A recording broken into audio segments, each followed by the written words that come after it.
Hey everyone, my name is Emily Posselius, and I'm a mental and emotional wellness coach at Lyra Health.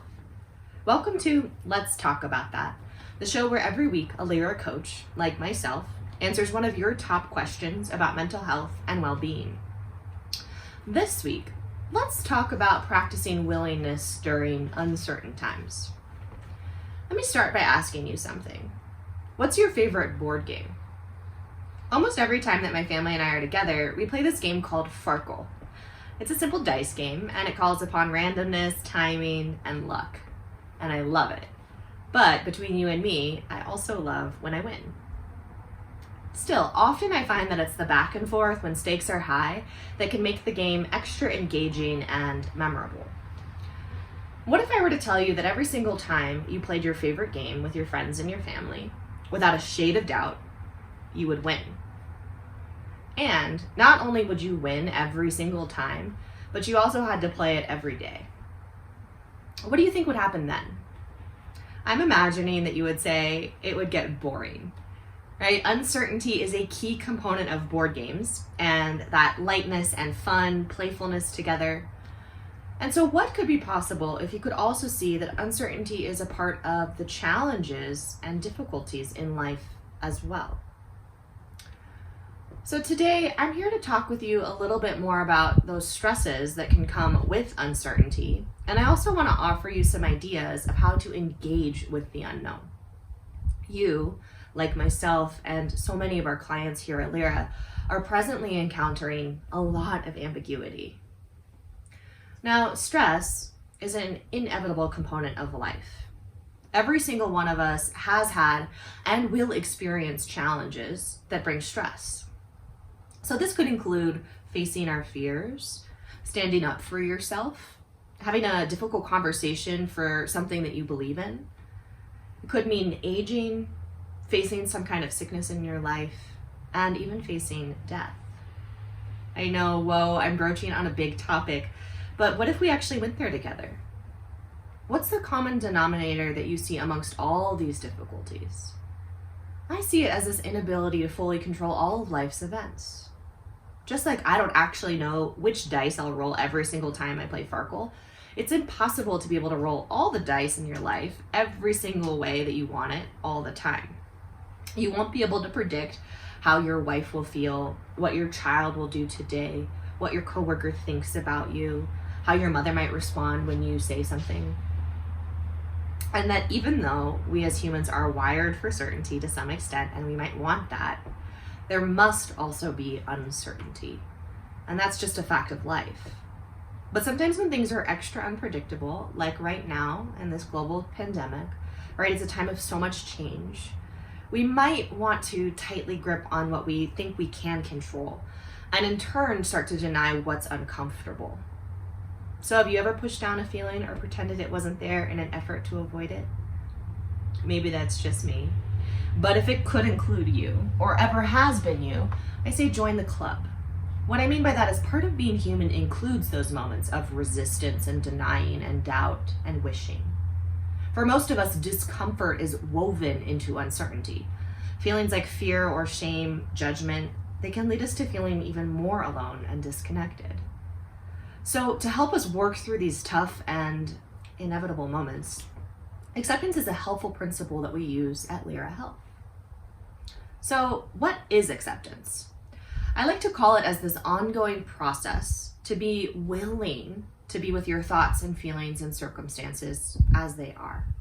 So that means letting go of what you can't control and a willingness to accept the things that are out of your hands. Now, when times are really uncertain, it is likely you'll feel more stress or fear. So I want to normalize, especially if something feels a little out of whack or unexpected in your life or routines. It's pretty common to feel disconnected from your values or yourself. I also want to clarify acceptance is not resigning to your circumstances or even being apathetic. It doesn't mean you have to like what's present, but it offers this space to say, all right, this is what's happening. This is uncomfortable. This hurts. And I can't control it. Let's take a moment right now to explore this. Can you think of something that's causing a bit of stress or anxiety today? And take a moment, and if it's comfortable, you might even close your eyes. Just invite you to notice that feeling of stress or worry. Notice it in your body. Where is it? Just for this breath here, can you be with this feeling, like you're holding it? Notice if your shoulders are tense or your stomach, just relax that. And see if you can be present, even if it's uncomfortable. Maybe a particular sensation or something else. You might even consider taking your hand to your heart and just saying, hey, this is hard for me, and I'm struggling with this right now. So how was that for you? For me, I noticed that when I sat in that discomfort for a moment, I started out feeling quite rigid and slowly started to soften. And that softening can be the space to begin to allow our circumstances or our feelings, even the unwanted thoughts, just as they are. So how does this help? It means beginning to let go of the struggle with the things that we can't control. Oftentimes that internal tug of war can take a lot of energy or time and your attention. And when something is painful, like a loss of a job or normalcy, denial and avoidance can be common responses. But that denial or wishing or what-ifing can really lead to that exhausting battle of fighting with reality and create a bigger storm of emotions and avoidance and sometimes even more suffering. So if you were to bring in acceptance, what does that bring? It invites us to pay attention to the present so that we can actually build our capacity to be with the whole range of human emotions.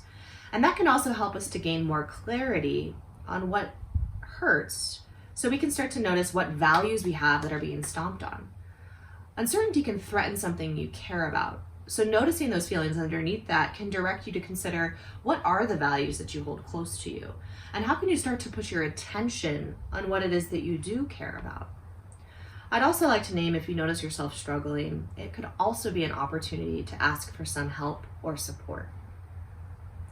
Now, acceptance is not a one-size-fits-all or even a fix-all, but it is an opportunity to start to approach the inherent ups and downs of life, these two pillars of the human experience, which includes both the knowns and the unknowns. In coaching, I hold by the staple that in order to inspire change where you can, and that can mean managing your stress, better communication, living more into your values, choosing to take care of yourself, it all begins with meeting yourself where you're at. So the predecessor to changing your perspective and empowering change actually begins with this foundation of acceptance. Now, it usually begins in our internal world, and that starts with yourself.